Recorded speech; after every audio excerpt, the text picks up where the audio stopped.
जो excise department की जानिब से नंबर प्लेट्स इशू होती हैं उनमें और जो बाहर से नंबर प्लेट्स मिलती हैं, गैर नमूना, ये वो बड़ी ज़्यादा टर्म्स हैं, उनमें और उनमें क्या फ़र्क होता है? देखिए, एक्साइज एंड टैक्सेशन डिपार्टमेंट 2006 से जो गाड़ियां रजिस्टर करता था उनको सिक्योरिटी फीचर नंबर प्लेट खुद इशू करता था डिपार्टमेंट, और वो लोग अपनी गाड़ियों के ऊपर रजिस्ट्रेशन के फ़ौरन बाद उनको मिल जाती थी। लेकिन पिछले 2-3 साल से ये प्रॉब्लम आना शुरू हुआ कि नंबर प्लेट्स जो हैं वो सिक्योरिटी फीचर जो लोगों को कुछ हमारे लिटिगेशन के इश्यूज थे तो लोगों को उसमें सप्लाई के अंदर तअत्तुल थोड़ा सा आ गया। तो तब ये गवर्नमेंट ने फिर डिसाइड किया कि जो मार्केट के अंदर हम फीचर जो गवर्नमेंट प्लेट के रिक्वायर्ड हैं वो नोटिफाई कर दें, और मार्केट के अंदर एक रेगुलेशन लेके आए कि सिर्फ जो ख़ास गवर्नमेंट का नमूना, जो आपने लफ्ज़ इस्तेमाल किया, नमूना नंबर प्लेट हैं वो सिर्फ बनाने वाले हों। वो 5 या 6-7 लोग होंगे। जब आप गाड़ी रजिस्टर कराएं तो बजाय इसके कि गवर्नमेंट को पैसे दें और फिर घर में बैठ के उसका इंतजार करें कि आपको 6 महीने या 2 महीने या 2 हफ्ते के बाद प्लेट मिलेगी, 2.5 साल हो गए कई लोग ऐसे। तो हमने ये फैसला किया कि अब आप सीधे गाड़ी के रजिस्टर कराएंगे और रजिस्ट्रेशन करवाने के बाद 5 मिनट के बाद जाके आप अपनी जहां भी आप चाहें, जहां से आपको बेस्ट प्राइस मिले, आप अपनी नंबर प्लेट बनवा लें। सर, वो सिक्योरिटी फीचर्स में तो बड़ा डिफरेंस आ जाता है उससे। नहीं, हम उसको स्टैंडर्डाइज करेंगे। तमाम जितने भी अब हम जो नया सिस्टम है उसके मुताबिक हम स्टैंडर्डाइज करेंगे। कर दिया हमने, ऑलरेडी नोटिफिकेशन हो गया हुआ है, बट उसकी इन्फोर्समेंट के जब हम करेंगे की बात करें, उसका मतलब ये कि हम उनको इन्फोर्स करेंगे। जो नंबर प्लेट है वो एल्यूमिनियम की बनी होगी। नंबर 2, उसके ऊपर जो रेट्रो रिफ्लेक्टिव शीट होगी। नंबर 3, वो एम्बॉस्ड होगी और उसके ऊपर एक नंबर लिखा होगा जो कि ब्लैक कलर का होगा और वाइट बैकग्राउंड होगी। ये 3 बुनियादी बातें हैं। इसके ऊपर हमने रेगुलेशन जो है नोटिफिकेशन भी कर दिया है। तो जो ये ऐसी नंबर प्लेटें बनाएंगे वही लोग मार्केट के अंदर बेचने की उनको अथॉरिटी होगी। उसके अलावा ऐसे तमाम लोग जो इन नमूना से हटके नंबर प्लेट बनाएंगे उनके ऊपर क्रिमिनल केसेस रजिस्टर होंगे। सर, मेरी एग्जांपल ले लें, मुझे 2.5 साल हो गए, अभी तक नंबर प्लेट नहीं मिली मुझे एक्साइज की तरफ से ना। तो जैसे कि अभी आपने जिक्र किया कि अब आप लोग मार्केट को ही रेगुलेट करेंगे, तो ताकि जो आप हम लोगों को मार्केट से नंबर प्लेट्स मिल रही हैं वही एज पर द स्टैंडर्ड हो, सही है, सारे फीचर्स उसमें हो। तो अब हमें सिर्फ मार्केट से मिलेंगी या एक्साइज वाले भी सप्लाई करेंगे? जैसे जो लोग वेट करें उनको एक्साइज वालों से मिलेंगी या नहीं? जी, आपने जो सवाल किया इससे सिलसिले में एक इंतहाई अहम इन्फॉर्मेशन है जो मैं आपके चैनल के तवज्जुह से तमाम नाजरीन तक पहुंचाना चाहता हूं। वो ये है कि अप्रैल 2024 से हमने गाड़ियों के लोगों से नंबर प्लेट्स के पैसे वसूल करना बंद कर दिए हैं। ठीक है। इससे पहले जितने भी लोगों ने पेमेंट किया उनको यह नंबर प्लेट हम दे रहे हैं, उनको दोबारा नंबर प्लेट मार्केट से मुझे मिलेगी जी, और उसकी प्रोडक्शन भी शुरू होगी। तो आपकी जो प्लेट है वो आपको अगले 1.5 से 2 महीने के अंदर मिल जाएगी। मैसिवली इसकी प्रोडक्शन हो रही है और तमाम बैकलॉग जिन लोगों ने पेमेंट की हुई है उनका क्लियर हो जाएगा। हम उस जो कानूनी जिसके अंदर हमारा जिसकी वजह से प्रोडक्शन रुकी हुई थी हम उससे निकल चुके हैं और इंशाल्लाह ताला आपको बहुत जल्दी ये नंबर प्लेट मिल जाएगी। और आपके अलावा वो तमाम लोग जिन्होंने पेमेंट कर दी हुई अपनी रसीद से चेक करें, अगर उन्होंने पेमेंट की हुई है नंबर प्लेट की तो उनको नंबर प्लेट उनके घर में डिलीवर होगी। और बाकी लोग जब ये मार्केट रेगुलेट हो जाएगी वो मार्केट से जाके एज पर द स्टैंडर्ड वाली नंबर प्लेट्स ले सकते हैं। एग्जैक्टली। अप्रैल 2024 के बाद हमने इन लोगों से पैसे नहीं लिए, अब वो जाके मार्केट में लें, लेकिन सिर्फ ये देखें कि वो जो मैंने आपको बताया कि सिक्योरिटी फीचर्स होने चाहिए। ये प्लेट के अंदर ये 3 बड़े इंपॉर्टेंट एलिमेंट्स हैं जो ये प्लेटें फुलफिल करती होंगी, जिनको नमूना नंबर प्लेट से बता दें 3 फीचर्स। एक तो एल्यूमिनियम की नंबर प्लेट होनी चाहिए, लोहे की नहीं होगी क्योंकि उसको जंग लग जाएगा। दूसरा, उसके ऊपर रेट्रो रिफ्लेक्टिव शीट होनी चाहिए जो कि बहुत इंपॉर्टेंट है सेफ्टी के पॉइंट ऑफ व्यू से। जब आपको पता है नवंबर दिसंबर में फॉग होती है तो ये नंबर प्लेट, लोगों ने कपड़े पहने होते हैं डार्क कलर के, तो नंबर प्लेट सम टाइम होता है आपकी गाड़ी की पीछे मोटर बाइक की आप लाइट भी कई दफा फ्यूज होती है, तो ये चमकती नंबर प्लेट जो है सेफ्टी के पॉइंट ऑफ व्यू से भी ठीक है। तो एक तो दूसरी नंबर पे रेट्रो रिफ्लेक्टिव शीट होनी चाहिए, और तीसरा सफेद बैकग्राउंड के ऊपर ब्लैक कलर के ऊपर जो उसके डिजिट्स हैं वो लिखे होने चाहिए, और उसकी मोटाई वही होनी चाहिए जो आपने देखते हैं नंबर प्लेट। वो हम अखबारों के अंदर अभी से एडवर्टाइजमेंट शुरू कर देंगे कि वो नंबर प्लेट की जो थिकनेस है वो कितनी होनी चाहिए। तो ये वो 3 बेसिक पैरामीटर हैं जिसके ऊपर आपने नंबर प्लेट खरीदनी है ताकि आप गैर नमूना नंबर प्लेट से बचें। और अगर किसी जगह के ऊपर कोई गैर नमूना नंबर प्लेट बना रहा है जिसमें टेढ़े मेढ़े लफ्ज लिखे हुए हैं या अपना नाम लिखा हुआ है या किसी की तस्वीर बनाई हुई है, वो हमें बताएं, उसके ऊपर हम FIR करवाएं। ठीक है सर, चलें देखते हैं कितनी देर में मार्केट रेगुलेट होती है। अच्छा सर, अगला सवाल मेरा आपसे ये कि टोकन टैक्स की बात करते हैं। अगर हम पंजाब की बात करें ना तो उसमें सबसे ज्यादा जो टोकन टैक्स डिफॉल्टर गाड़ियां हैं वो गवर्नमेंट की हैं। तो आप मुझे बताएं, जब गवर्नमेंट का ये हाल है तो आम आवाम कैसे मोटिवेट होगी कि हम टैक्स दें? देखिए, टोकन तो हमने पिछले 2-3 साल से ऑनलाइन कर दिया हुआ है, तो अब लोग हमारे ऑफिस के अंदर पेमेंट करने के लिए नहीं आते ऑनलाइन पेमेंट जो है वो लोग अपने घर में बैठ के कर सकते हैं। गवर्नमेंट व्हीकल के अंदर ये थोड़ा सा प्रॉब्लम आ रहा था कि आपके पास तो क्रेडिट कार्ड होता है, आपके पास एक बैंक होता है जिसके अंदर आप बटन दबाते हैं और पैसे ट्रांसफर हो जाते हैं। गवर्नमेंट व्हीकल के अंदर ये प्रॉब्लम होता है कि उनके पास ऑनलाइन पेमेंट का कोई मैकेनिज्म ही कोई नहीं है। तो हमने ये एक प्रिंसिपल डिसीजन लिया हुआ है कि हम ये जो मैनुअल कलेक्शन है बंद करेंगे। इसके अंदर बड़े प्रॉब्लम आते थे, लोग इसके अंदर फेक अकाउंट के थ्रू पेमेंट होती थी, फेक रसीद सर्कुलेट होती थी।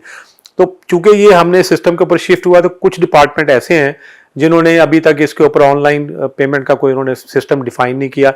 अब हम उनसे ये कह रहे हैं कि जी आप अपने हमारे ऑफिस में लेके आ जाएं, हम वहाँ से बैंक के थ्रू एक PSID कोड जनरेट करके आपकी गाड़ी की पेमेंट फैसिलिटेट कर देंगे।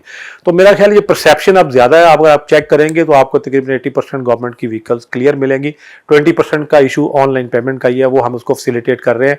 और अगेन आपके चैनल के तवज्जुह से मैं उनसे कहूँगा कि किसी भी गवर्नमेंट डिपार्टमेंट को अगर पेमेंट का इशू है, हमारे ऑफिस में लेके आएँ, हम PSID कोड जनरेट करवा के इंस्टेंटली उसकी पेमेंट करवाएंगे।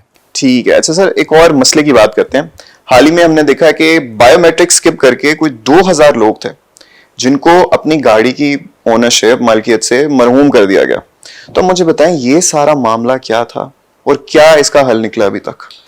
देखिए, बायोमेट्रिक तो एक गवर्नमेंट ने इंटरवेंशन थी, कोई 1.5-2 साल पहले इंट्रोड्यूस करवाई थी और उसके बहुत ज़्यादा फ़ायदे हैं। उसकी वजह ये कि बहुत सारे लोग गाड़ियाँ किसी और के नाम पे भी रजिस्टर करवाते थे टैक्स से बचने के लिए। तो अब ये कोई बंदा क्लेम नहीं कर सकता कि मेरी गाड़ी जो है वो बगैर बायोमेट्रिक के रजिस्टर होती है।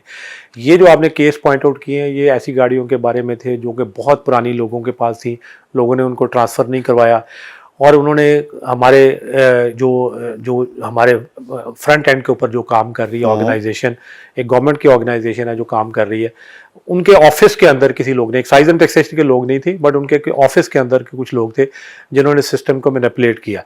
इसके ऊपर डिपार्टमेंट ने केस रजिस्टर करवा दिया है, वो नैब के पास केस चला गया हुआ है। एक ही बंदा सिर्फ उसके अंदर इन्वॉल्व था, क्रिमिनल केस उसके अंदर रजिस्टर हो गया।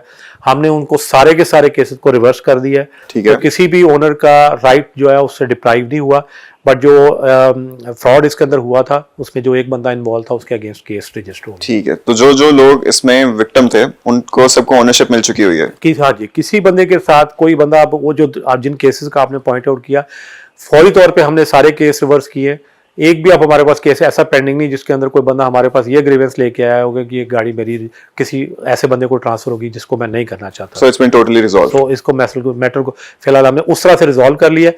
बाकी क्रिमिनल केस जो है वो उसकी प्रोसीडिंग चलेंगी, वो उसको सजा होगी बंदे की, तो ये अल्टीमेटली कंप्लीटली रिजॉल्व हो जाएगा केस। अच्छा, मुझे एक और चीज बताएं कि बड़े ज्यादा ऐसे केसेस भी आते हैं सामने के लोग यहाँ से किसी पुरानी ऑक्शन गाड़ी का या कोई भी मिसाल ले लें, उसका चेसी पकड़ लेते हैं, उसको फिर नॉर्दर्न एरियाज में ले जाके सवात वगैरह इधर उधर उसको सारे असेंबल करवा के मॉडिफिकेशन की जद में उसको लेकर वापस आ जाते हैं और कहते हैं कि भाई 1.5 करोड़ की गाड़ी उनको 20-30 लाख में मिल जाती है। ऐसे लोगों का क्या इलाज है? देखिए, ये तो बेसिकली 2 डिपार्टमेंट्स की परव्यू के अंदर आती है ये चीज़। कस्टम के डिपार्टमेंट के अंदर वो गाड़ियां आती हैं जो यहाँ से चेसेस आपने बताया उठा के ले जाते हैं और किसी स्मगल्ड गाड़ी को के अंदर वो सारे पार्ट्स उसके असेंबल करके ले आते हैं। वो ये एक्साइज एंड टैक्सेशन के परव्यू में नहीं आता, बस कस्टम डिपार्टमेंट के परव्यू में आता है और वो पकड़ते रहते हैं ऐसी गाड़ियां। कस्टम का एक इंटेलिजेंस विंग है जो अक्सर हमारे साथ, हमारा डेटा उनके साथ बिल्कुल शेयर्ड है। सड़क पे वो गाड़ी जाती देखते हैं, इंस्टेंटली वो अपनी गाड़ी के क्रेडेंशियल्स चेक कर लेते हैं और ऐसी गाड़ियां पकड़ते रहते हैं। बट ये एक आपको पता है कि इसके अंदर पूरा एक प्रोसेस है, चलता रहता है, लोग लेके आते हैं, पकड़े जाते हैं, फिर लोग लेके आ जाते हैं। पर दूसरी गाड़ियां वो हैं जो लोकली असेंबल्ड गाड़ियां हैं जिसके अंदर ये किया, ऐसी गाड़ियां भी क्रिमिनल ऑफेंस और ये पुलिस पकड़ती है। और लॉ इन्फोर्समेंट एजेंसीज के अंदर ऐसी गाड़ियां बेशुमार, अगर आप थानों के अंदर जाएं आपको ऐसी टेम्पर्ड गाड़ियां मिलती हैं जो कि लोगों ने रोड के ऊपर ही पकड़ी हुई हैं अपनी इंटेलिजेंस के साथ, हमारे डेटाबेस को यूज़ करके। तो मैं आपको फाइनल मैसेज ये दूंगा कि एक्साइज एंड टैक्सेशन का डेटाबेस इतना अच्छा है कि इस डेटाबेस के बुनियाद के ऊपर आप फौरी तौर पर गाड़ी का कलर भी चेक कर सकते हैं, मॉडल भी चेक कर सकते हैं। आपको ये भी पता चल जाएगा कि 2010 की गाड़ी के ऊपर 2020 की कैसे बॉडी लेके कोई चल रहा है। तो फौरी तौर तो हमारे डेटाबेस की वजह से ही कस्टम वाले और पुलिस डिपार्टमेंट जो है ऐसी गाड़ियों को पकड़ रहा है।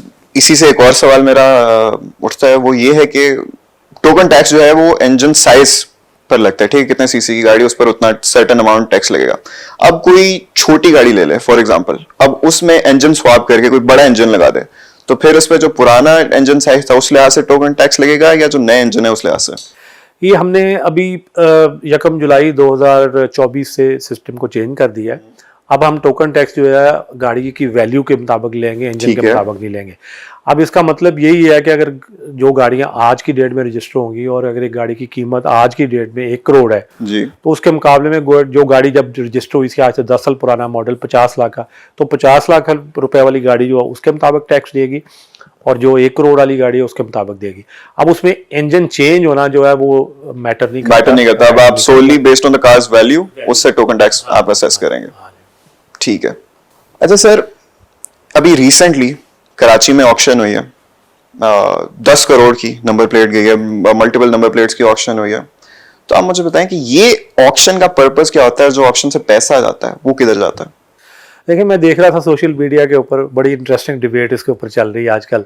लोग कहते हैं कि जी इस मुल्क के अंदर जो है इतनी गुर्बत भी है, यहाँ खाने जो है, पीने के पैसे नहीं है, ऐसे वहाँ पैसे 10 नहीं है, करोड़ का एक करोड़ों नंबर की- प्लेट ली जा रही है जी। लेकिन लोगों को ये समझना चाहिए ये पैसे गवर्नमेंट की किटी में आ रहे हैं। जो नंबर बेचे हैं हमने या एक्साइज एंड टैक्सेशन जहां भी बेचे हैं, ये गवर्नमेंट के खजाने में आ रहे हैं और इन्हीं पैसों से ही फिर हॉस्पिटल में भी जाएंगे, इन्हीं पैसों से जो है सीवरेज का निज़ाम भी बेहतर होगा।